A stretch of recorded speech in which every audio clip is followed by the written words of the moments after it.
இப்போலாம் நிறைய வெப்சைட்ல வந்து பார்த்தீங்கன்னா, பை நவ் பே லேட்டர் அப்படின்ற ஒரு ஆப்ஷன் குடுக்குறாங்க. அதாவது பொருள இப்ப வாங்குங்க. காச 1 வாரம் கழிச்சோ, 2 வாரம் கழிச்சோ குடுங்க அப்படின்னு சொல்றாங்க.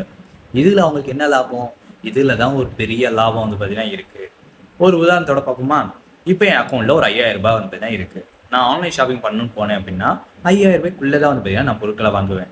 இதே நான் வந்து பார்த்தீங்கன்னா லேட்டரா பே பண்ணிக்கலாம் அப்படின்னும்போது, நம்ம என்ன இப்பயா பே பண்ண போறோம்? 1 வாரம் கழிச்சு தான் பே பண்றோம். அப்ப காசு வந்துரும். அப்ப பே பண்ணிக்கலாம் அப்படின்னு நெனச்சு, கையில இருக்க காச விட அதிகமான பொருட்கள வந்து பார்த்தீங்கன்னா நம்ம ஆர்டர் பண்ணுவோம்.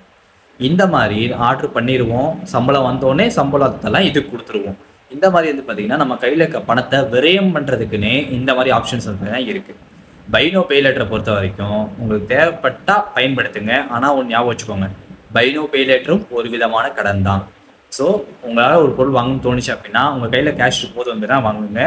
நீங்க லேட்டரா பே பண்ணிக்கலாம் சார் அப்படின்னு சொல்லி நீங்க எதிர்காலத்த நினைச்சீங்க அப்படின்னா, ஒவ்வொரு நேரங்கள்ல தேவையற்ற பொருட்கள நீங்க அதிகமா வாங்க நேரிடும். அதனால பணத்த திறன்பட பயன்படுத்துங்க.